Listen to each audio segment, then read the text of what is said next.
Now, a Republican who has called for the release of all the Epstein files, Congressman Tim Burchett from the great state of Tennessee. Thank you so much for joining us, Congressman. So Attorney General Bondi asked the federal judge to release grand jury testimony from the Epstein case. But as you know, that's only a fraction of the so-called Epstein files and evidence amassed as a result of the investigation. You've co-sponsored legislation with your colleague Thomas Massie to release all of the Epstein files. So I can't imagine you're content with this small, discrete grand jury information being released. That's not enough, right?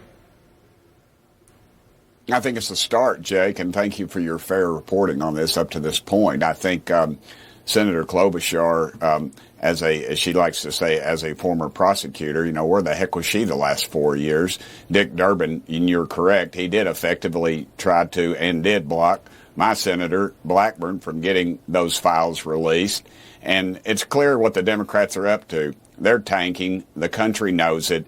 Their biggest candidate in the whole country, Jake, is a guy, people in New York, a guy people are accusing of a communist. And what's he say? Oh, hey, I'm not a communist. I'm a socialist. As if that's a selling point. That's what the Democrat Party has fallen into. Where the heck have they been the last 4 years? I'm ticked off at everybody. Look, this thing should have been handled. Now we're at the point they're going to start dumping files. And my biggest fear in this, Jake, you got 1,000 children that were abused by this dirtbag who's burning in hell right now, and he should be. And yet the American public's all pointing the finger, trying to play politics with this thing, and it's not accurate. I applaud the president for wanting to release those files. I think it's a good start. I think we, they keep saying he talked about it repeatedly, and that's just not accurate. He was asked 2 different times during the campaign about it, and he said, sure, we're going to release them. He also said he's going to release the UFO files and the Kennedy files, and we're still working on all that because it is a dadgum process. You've got innocent people on those flight logs that flew. President Trump has admitted he flew on those flights. And dozens of other Americans, I'm sure, rode. I know a lot of wealthy people, Jake, and they fly on these dadgum planes, private planes. If one's broke down, they say, hey, I got a seat on this guy's plane. Can you want to ride with us to New York? And that's what happens.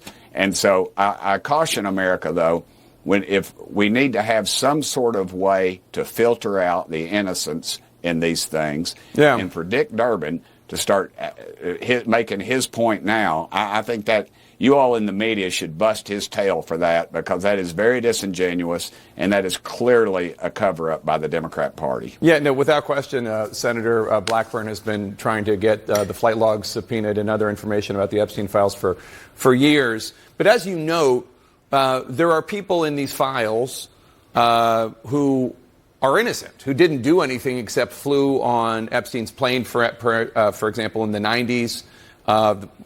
Epstein was first, I think, arrested in 2005, 2006. So he wasn't scandalous until then. So it certainly can be understood if people, whether RFK Jr. or Bill Clinton or whoever, associated themselves with him before then. But there are also individuals in these files who weren't prosecuted but probably did commit some criminal acts. Let me just ask you about this effort to get these files released. As of right now, there are 10 Republicans, including yourself, who've signed Congressman Massie's what's called a discharge petition. It forces legislation onto the floor of the House for a vote. It requires 218 signatures. Presumably, a lot of Democrats are going to support it, too. A lot of Republican leaders seem to want this issue to go away. Do you think you're going to get 218 signatures on the discharge petition to force it for a vote? And how many Republicans do you think will join you? I have no earthly idea, Jake. You know this town buries secrets. You wrote a book about it, and it's doing very well because America agrees with you. This town buries secrets. I mean, do you honestly believe Lee Harvey Oswald shot John F. Kennedy from the front and the back, and this miraculous lead bullet that had hardly a scrape on it was found on a gurney in a hospital shortly after the president passed away? This town does not give up its secrets easy. And it's fighting and kicking. And the reason I'm worried about these files now is the fact that the Biden administration, who in my opinion has a history of corruption, has tampered with these files, and we're never going to get to the bottom of it. I think stuff could have been placed in those files.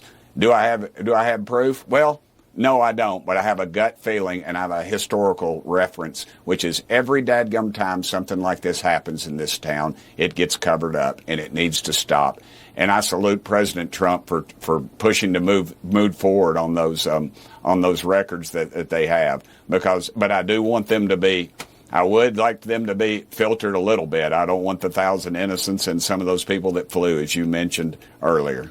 Right, but you do want more than just the grand jury testimony that he has called for. You would like more in a responsible way, but as many files as possible that can be released. Yes, sir. All right. Congressman Tim. Yes, sir. And the president's, yes, sir. I agree. Thank you. Thank you, Jay. No, go ahead. You're going to make a point. I'm sorry. Now, I was going to say the president takes a lot of heat for what he said earlier, but, you know, Trump has an incredible strategy. They said, oh, the big, beautiful bill won't pass by July 4th. What happened? Trump worked it. It came out by July 4th. Senator Hagerty's bill on cryptocurrency, they said they wanted it to the president's desk by Friday. There was no way it was going to happen. I'm sitting in a meeting with the speaker and Whip Emmert and about 10 or 12 fellow conservatives that had problems. Trump calls, answers every one of our dadgum questions, and guess what? He signed that bill on Friday. And that, you know, he has an incredible gift at strategy and winning, and that's what he does. Congressman Tim Burchett, thanks so much, sir. Good to see you again. Next, we're going to take you on board the plane as American hostages flew home. What kind of treatment did they face in that Venezuelan prison? U.S. hostage envoy for the